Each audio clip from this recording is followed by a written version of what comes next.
Some places in the American West have a dark and complicated past. They tell the tales of a land once untamed. This canyon is one of those places. It's a place some find hard to believe still exists in the 21st century. A place where ancient messages cover the rocks, where unmarked graves show the final resting place of unfortunate souls, and remnants of vanished civilizations still cover the ground. It's a place some say the ghosts of Apache warriors still haunt. Cultures collided here, and lives disappeared.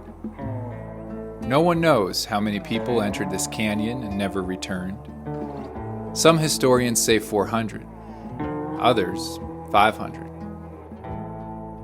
Hoping I wouldn't be one of them, I backpacked into this canyon to discover its secrets and explore its story that's as complex as the people who walked across it.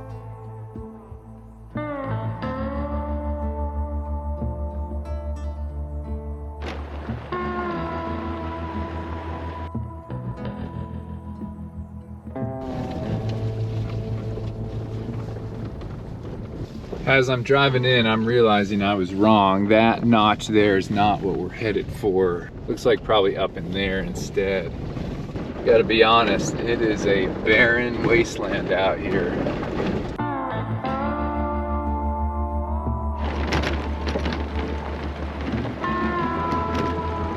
Well, good morning everybody. Thanks for tuning in. It's Andrew from Desert Drifter.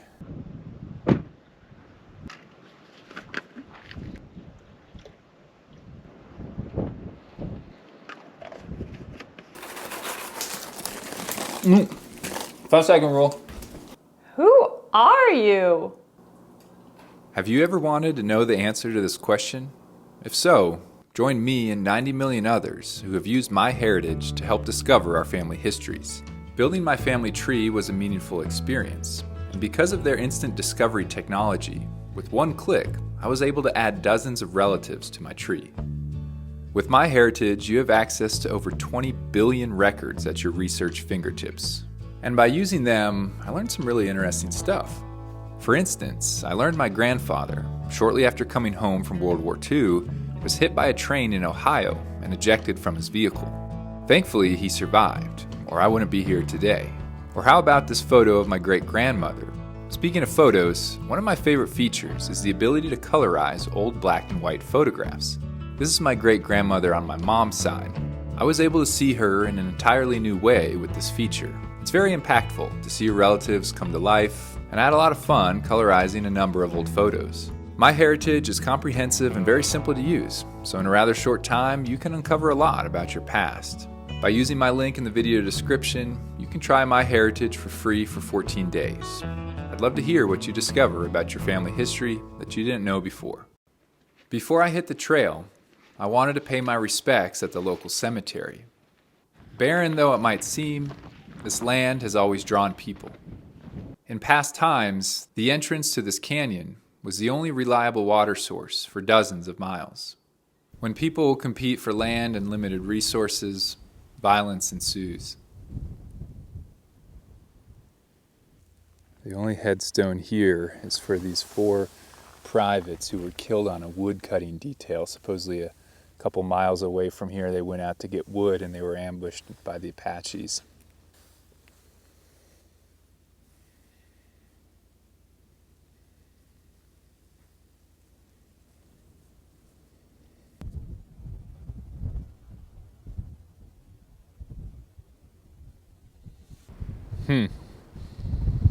Sobering.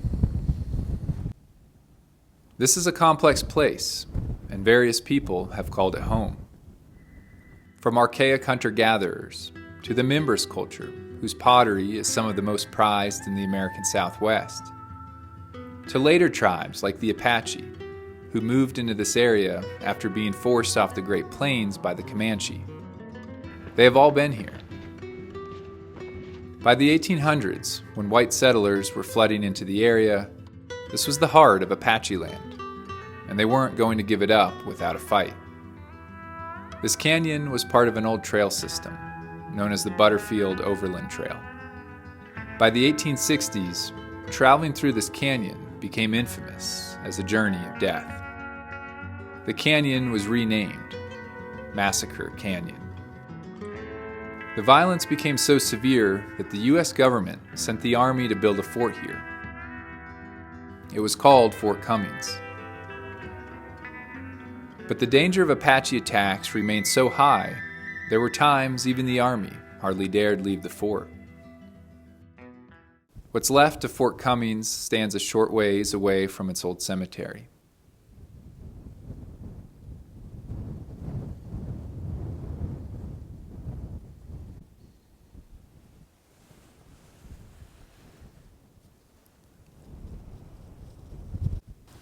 Broken glass.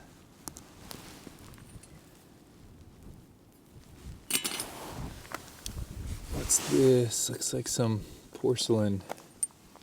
Maybe from some settler heading to the promised land of California. I don't know.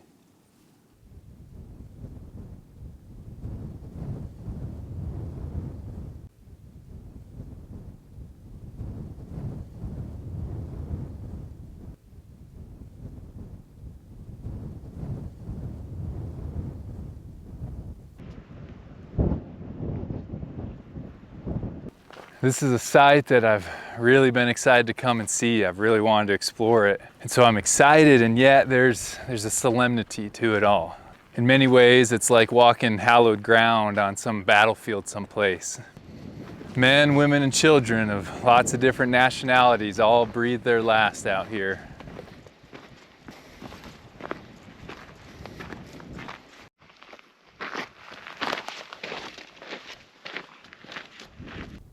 This is the start of Massacre Canyon, right up there.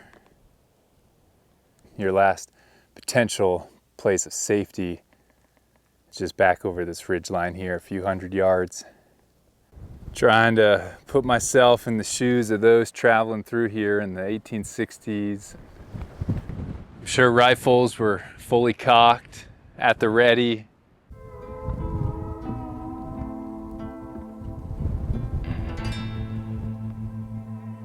I mean, this opening here seems like a pretty good spot to spring an ambush. Once your stagecoach or group of horsemen, whoever, had gotten through this opening, bam, you spring the trap.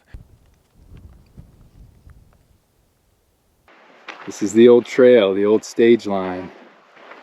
You can see all these ambush points that would be along it. Some fresh tire tracks, probably the hunters I talked to a mile or two back that way. Told me it's mule deer season. If I had known that, I would have worn an orange cap. Hopefully my blue backpack is enough to alert them that I am not a mule deer, or else I'm going to be getting ambushed in here as well.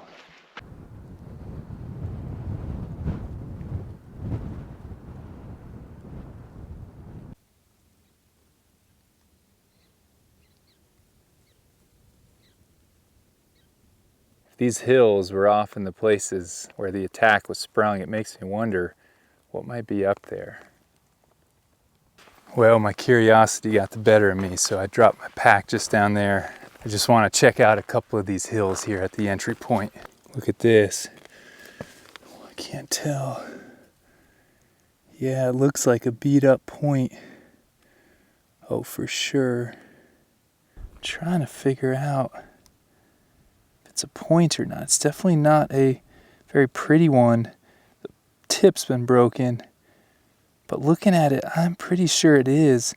Just whoever made it, it's not their greatest handiwork. But if you were in a hurry and you just needed something to tip your arrow shaft with, it would probably do the trick.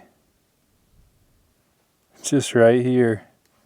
The trail, the road, whatever you want to call it, just runs right down here. Pretty wild to think that could have been shot at somebody in anger.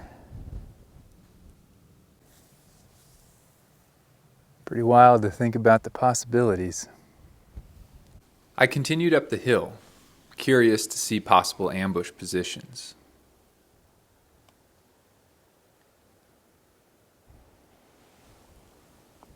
It would have been pretty straightforward to attack a group passing through the mouth of this canyon. And the Apaches weren't your run-of-the-mill highway robber either. Many people have called them the greatest guerrilla fighters of all time. They were masters of concealment, hit-and-run tactics, and the ambush.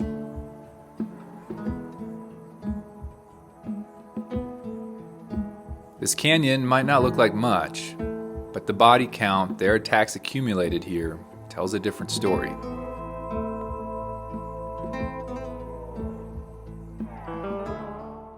We better keep moving on.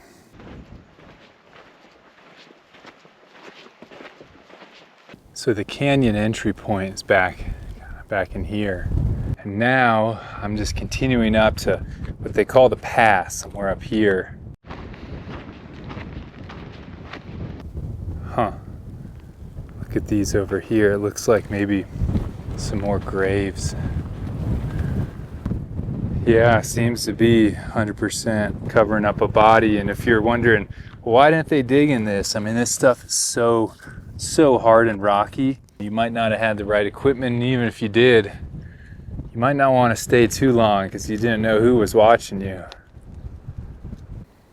So 1, 2, here's a little, I don't know if that would be a third. It's definitely a little pile of rocks, but hard to say. But a for sure third, look at this one. Right up there. Yeah, I mean, this is pretty unmistakable. And it seems like that's meant to be some sort of a headstone. And it's interesting, there's 3, maybe 4 here. We've probably come half mile from the entrance. I mean, if these people were wounded, maybe this is where they made it. Or maybe there was another ambush point here. There's sort of some ravines that you could have got in. Another ravine over here. These shallow graves, with rocks piled on top to keep the coyotes and wolves out, were a common practice in the harsh landscapes of the Old West. It might not seem like it, but these people had better treatment than many. In historical diaries from the 1800s, travelers through this canyon tell of seeing human bodies and skeletons bleaching along the trail, simply left where they died. In fact, complaints over the disturbing nature of this grew so frequent that in 1867, the Army sent detachments through here to collect the bones of those who hadn't been buried.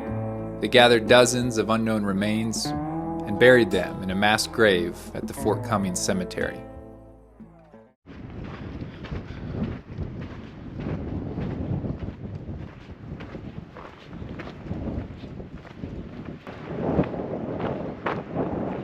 What's that?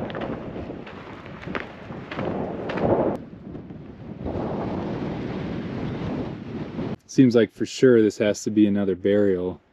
Again, kind of a headstone up there. Road is off there. It looks like probably another one up here.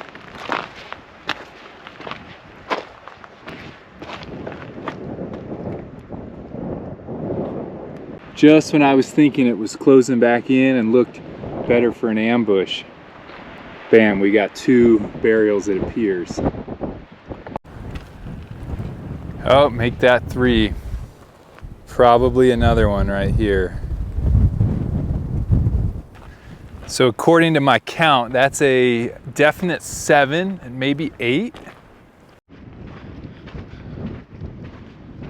Well, make that 8, I guess. Here's another one, I think. Got the makeshift headstones again. Same size, right off the trail. We're getting close to the pass.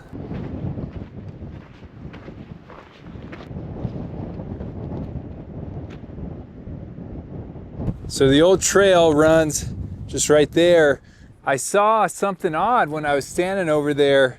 There's these 2 circular stone rings here.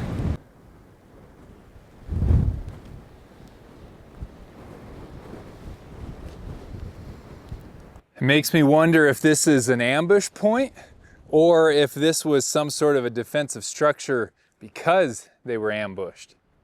This for sure seems like it's been stacked up to offer protection. There is the mystery of the 7 men who were all wiped out by the Apaches. I don't have the time to explore this ridgeline tonight, but tomorrow I'll definitely have to come back here. There's something strange hovering in the air there.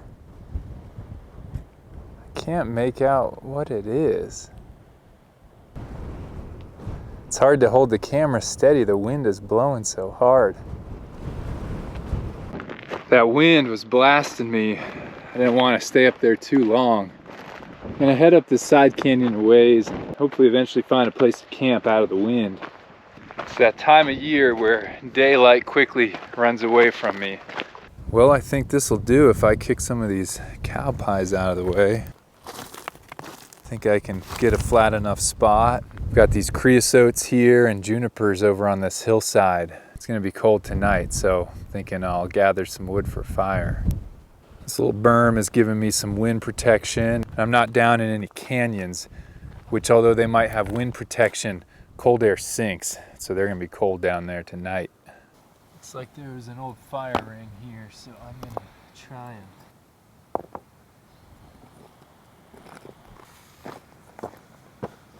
That weird thing is still over there in the sky. Is it a weather balloon? It doesn't really look like a balloon though.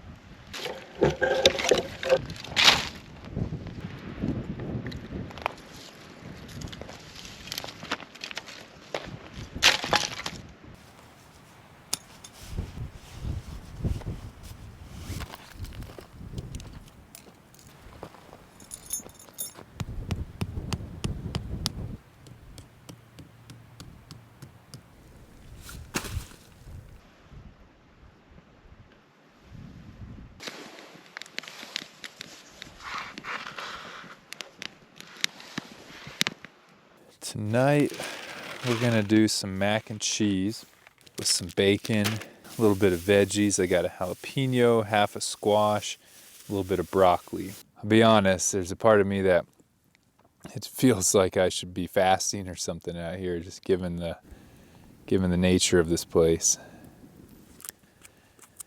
It's a place that makes you think, huh? As I cooked, I thought of the stories I had read before coming.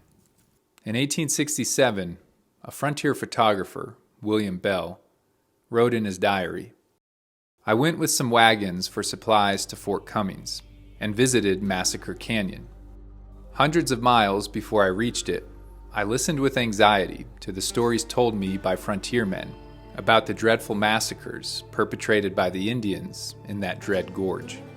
It was said that even the soldiers dared not stir a mile from the post, and that it was just a toss-up whether any traveler got through alive."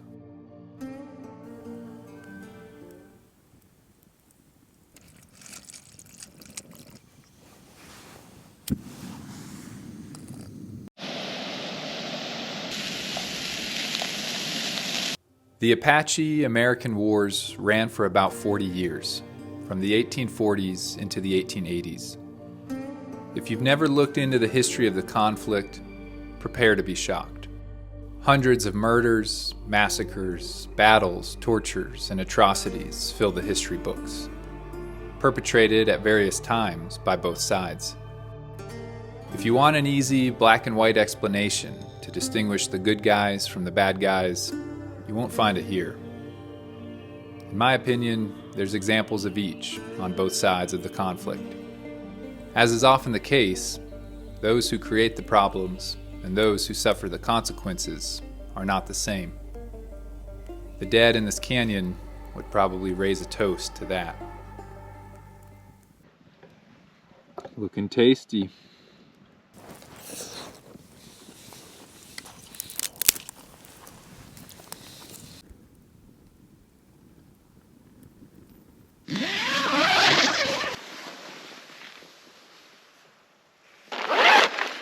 We are on tight water today, so I'm just gonna have a bar for lunch, or actually breakfast. All right, gotta love a quick breakfast. Let's get this stuff packed up and get out of here.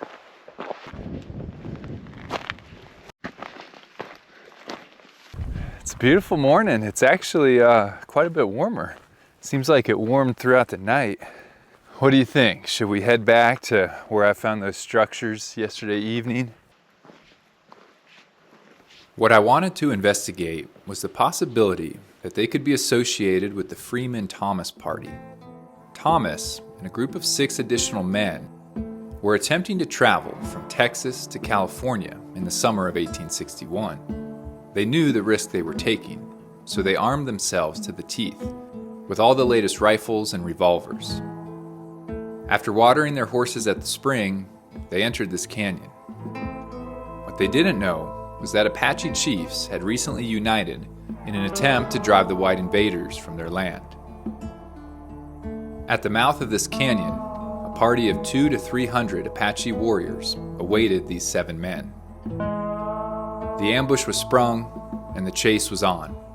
For reasons not fully understood, the Thomas party abandoned their stagecoach, grabbed their weapons and ammunition, and ran to make a hasty last stand somewhere in these hills. For the next 2, some say 3, days, they fought against overwhelming odds. They killed dozens of Apaches in the process, but eventually, all 7 white men succumbed to bullet and arrow wounds. It's said that after the battle, one of the Apache chiefs who took part in the fight said they were the bravest men he ever saw. Days after the battle, other travelers passing through saw vultures circling overhead, and they went to investigate. There, they found the mutilated bodies of the Thomas party, and they began to connect the dots. This fight has become one of the most famous among Western historians. But although there are newspaper reports and interviews from those who found the bodies, no one recorded the exact location where the battle occurred. But it's said to be somewhere in the vicinity of where I spent the night. Well, looking at this again in the morning, if you had your choice, I don't think you would choose it as a defensive position because your enemy could easily get up on this hill, just rain fire down on you. But if it was somebody's desperate last stand, they might have just chose wherever they could choose. Well, this morning, I think I'm gonna work along this ridge line, then probably work my way down slope, and who knows how far I'll make it.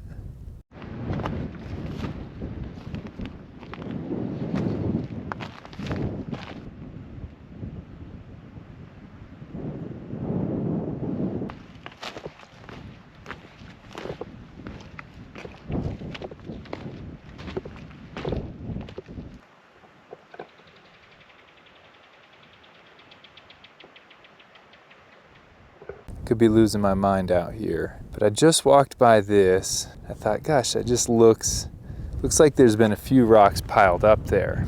I thought, could that be some hastily thrown up breastworks? So I went up the hill, I combed this as hard as I could. Didn't see anything else like that. This is kind of weird. I noticed this, it's a bunch of hair. There are cattle out here, but that doesn't really look like cattle hair to me. It's too long. Seems too coarse to be human. Must be a horse's mane or tail, although probably in my head too much out here alone. It's given the circumstances, it kind of makes you think of scalping. There's no way human hair would not degrade over the last 150, 160 years out here in the open like this. So there's a modern explanation. Well, besides spooking myself a bit, the morning didn't turn up much. Wherever those 7 men made their desperate stand would remain a mystery for the time being. Look at this, I'm down here in the old road. Here's an old nail. Wonder what that came off of. Some old wagon, probably. Kind of wild to think about. I know there's rock art in this range and area. Up until now, I haven't seen any likely places where that would be located, but there are some intriguing looking boulders up there, possibly even some little rock shelters, so I think that's worth a look. Whoa, look at this thing. Maybe that's a natural phenomenon. These sides they're not smoothed out like I would expect. I would think there'd be more peck marks, or this would be more smoothed out. There is dirt down here, so it's hard to see the bottom. That surprised me. It's just outside of this little mini shelter. I mean, that's not much. What's this? Ooh, that's a bone of some kind. Looks like a pack rat's heaven.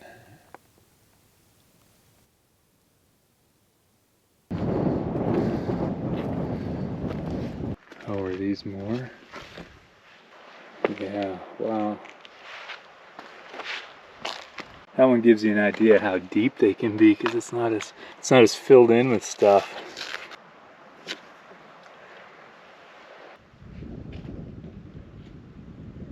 Look at this. 1, 2, 3, 4, 5. Yeah, they're all about the same size. I wonder, let's see if there's old remnants of shelters and things up here. Oh yeah, look at that. That is a petroglyph of some kind. And look, right next to it, another bowl here. So at this point, there is clearly a man-made connection. For those who are curious, here's the view looking out over it all. So all those other bowls were just sort of down past my backpack there. Whether they're for catching rainwater or grinding, I'm not positive. I guess they could have served dual purposes.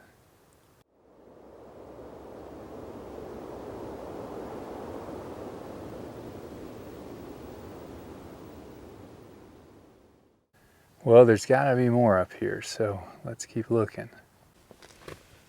Huh. Look at that. Yeah, that is a little piece of pottery.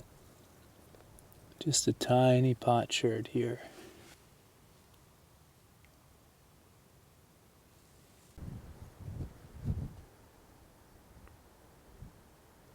Oh, look at that.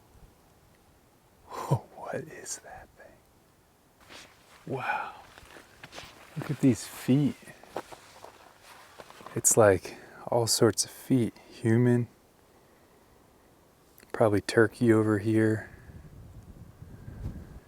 Seems like it'd be a canine, like a wolf or coyote.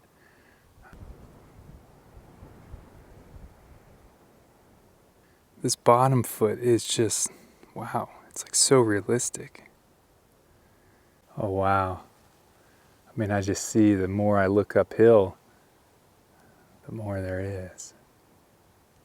I knew I'd probably see some rock art, but I didn't expect all this.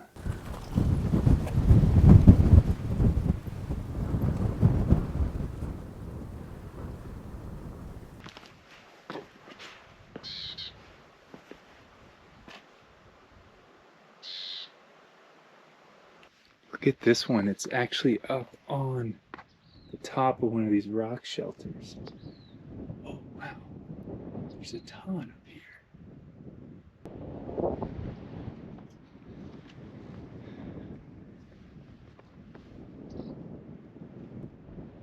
Huh.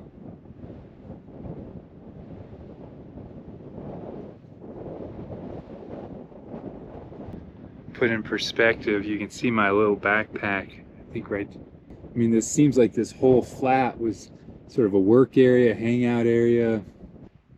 All the rocks was shelter and a lot of rock art.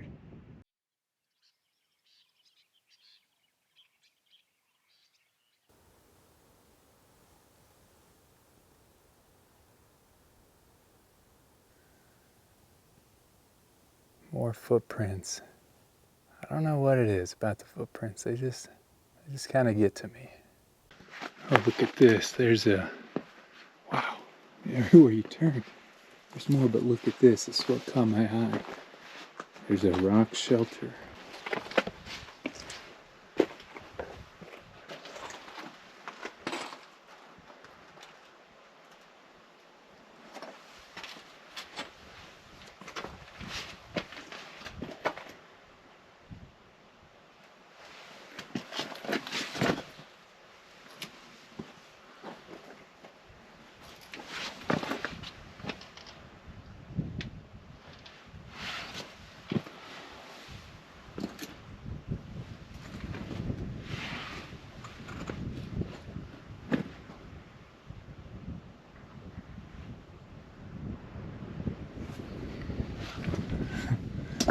kind of got distracted by that.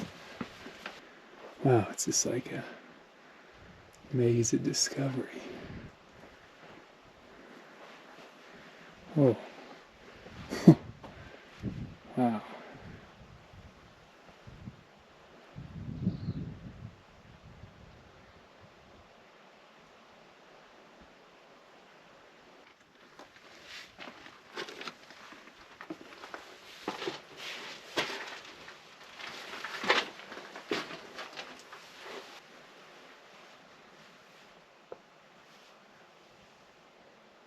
It's another place you wish could talk to you.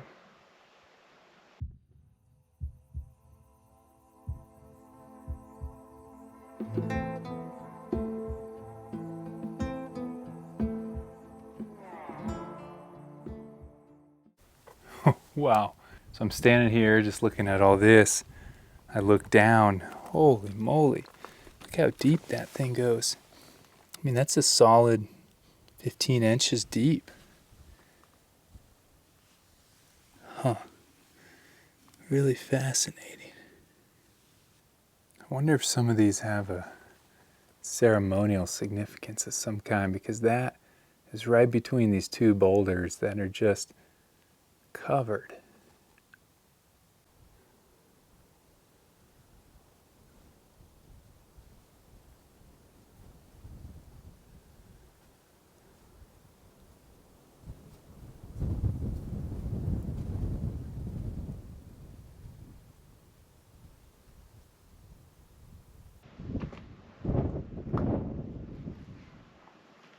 It's like eroded out the side.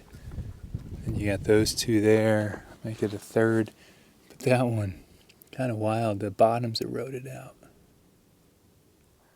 Circle of life.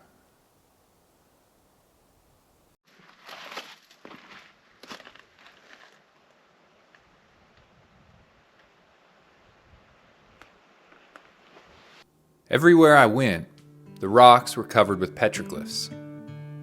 I believe all of this would be credited to the group of people that have been called the Mimbres by scholars. They're a part of the larger Mogollon group.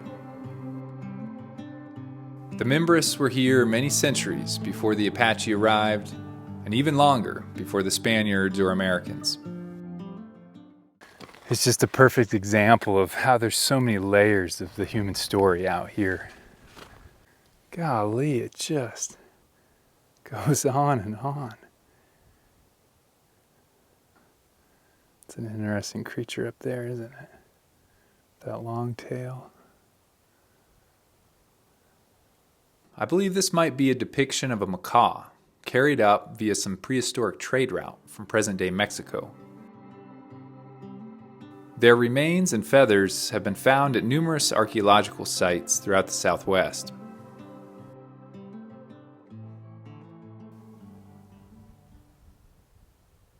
X marks the spot. I don't think that's an X, but sure looks like it.